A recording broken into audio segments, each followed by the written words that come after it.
William Hill Vegas sponsors Joshua vs. White on Sky Sports Box Office.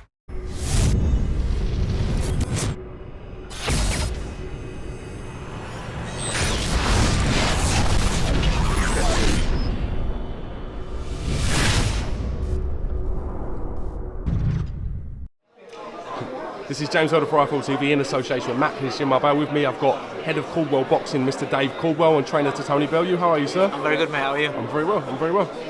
Tony Bellew seems in good spirits today for the press conference ahead of what's happening, Anthony, sir? All right, lad. I'm surviving, aren't I? Looks in good spirits ahead of his press conference with Masternak. How's the camp been thus far? It's the reason why he's in good spirits, I suppose. It's gone really well. Everybody always says things have gone well, but it really has. What are you expecting from this fight, and more importantly, what sort of Tony Bellew are you expecting in the ring Saturday? This is a tough fight. You know, it's without doubt the toughest fight he's had since Stevenson. You know, toughest fight he's had since he stepped up to cruiserweight. The guy's a good fighter. You know, Masternak is. The problem that you got with the cruiserweight division is because people haven't heard of the names. They don't really know, so they don't really rate fighters. A lot of boxing fans or people that aren't hardcore boxing fans, they kind of rate you if they've heard of you. And the cruiserweight division is a stacked division. It's full of guys that people, you know, they're not mainstream names, but they're very good fighters. Masternak's one of them. You know, he's a world-class fighter. It's a proper, genuine European title fight. If you go back a few years, you know, fighters like your Nelsons, your Bomber Grahams, people like that, they used to have proper, genuinely hard European title fights. You know, European title was a very, very good title to have. It's a little bit overshadowed these days because of these international titles and things, but it's still a very valuable title, and it's a meaningful title.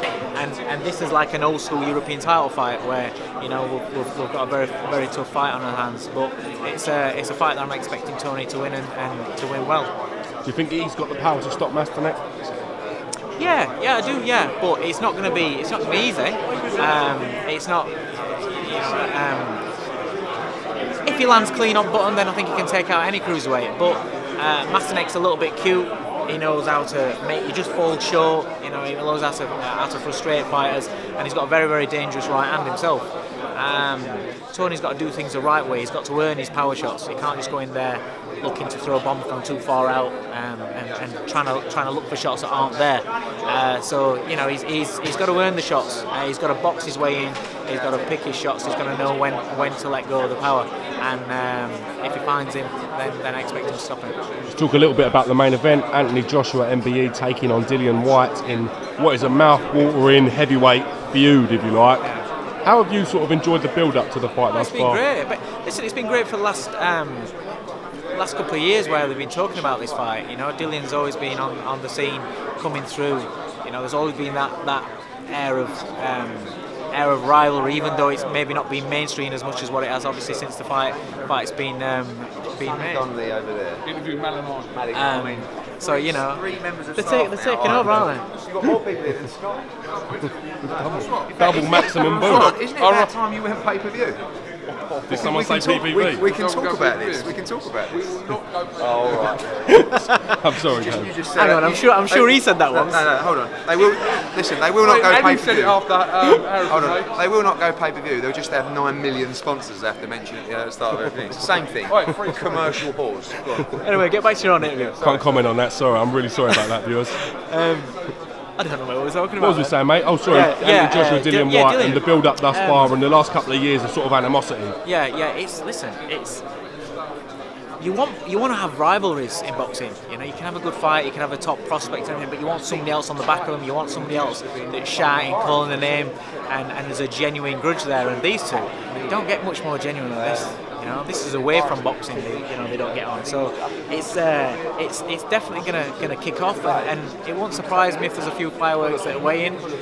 Maybe at the press, I don't know, but at the weigh-in, I think, you know, when they do that stare down, when they're face to face, wow. I think the tension's going to be there, and I hope the security are ready to pounce. Really. Are you brave enough to give me a prediction for the heavyweight I thought you were going to say, am I brave enough to stand in between them? Because I'm not. I think, being honest, I think the difference in this, yes, AJ's got a lot of power, but I think the difference in this fight will be speed. I think people are reading too much into the first fight. I don't really bank on things that are being said on gloves are off and things like that. But I do think that Dillian's banking on the fact that he's beaten him and dropped him in the first fight, but I think that was there, inside 3 fights each or something. I think it was Dillian's first and AJ's third. Don't really mean anything. Both fighters have got better, but I just think that AJ's speed and variety of punches is a lot better than what it was. He just seems to be, for a heavyweight, it's just so fast, and he puts his shots together really well, and his shot selection's fantastic. Listen, if he goes in there thinking it's just another blowout, then Dillian will cop him, and if he cops him, then I would like to see him get hit on the chin. Not because I don't like AJ, I'm a big fan. Do you want to explain that a little bit? Yeah, because when you're going through prospects, and especially the next heavyweight hull, we always get on back of them because of cleaning everybody out that's supposed to be cleaned out. But until they get hit on the chin, we don't know. You've got all these boxes to check. Can he take a shot? Can he fight under pressure? If he's hurt and he's pushed at ropes and he's getting bullied a little bit, can he ride it out and come back? We want to see those sort of things before he goes and fights for massive world titles. I'd like to see that. I'd like to see him take a shot, come back from it, and then come through the game, come through the fight. I do think he will win. I do think it's 3 to 5 rounds. Again, like I said, I just think the speed and accuracy is the difference. I just don't think that Dillian's got the defence to cope with it. And I think he will be surprised with AJ's speed. So I'm going for an AJ win. But like I said, I do want to see a few airy moments. I do want to see AJ answer a few questions. That'd be good to see.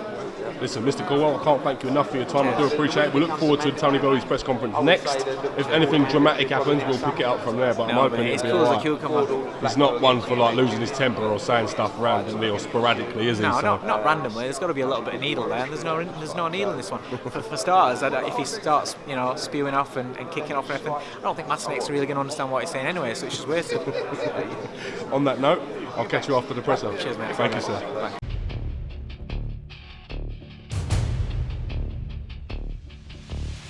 William Hill Vegas sponsors Joshua vs. White on Sky Sports Box Office.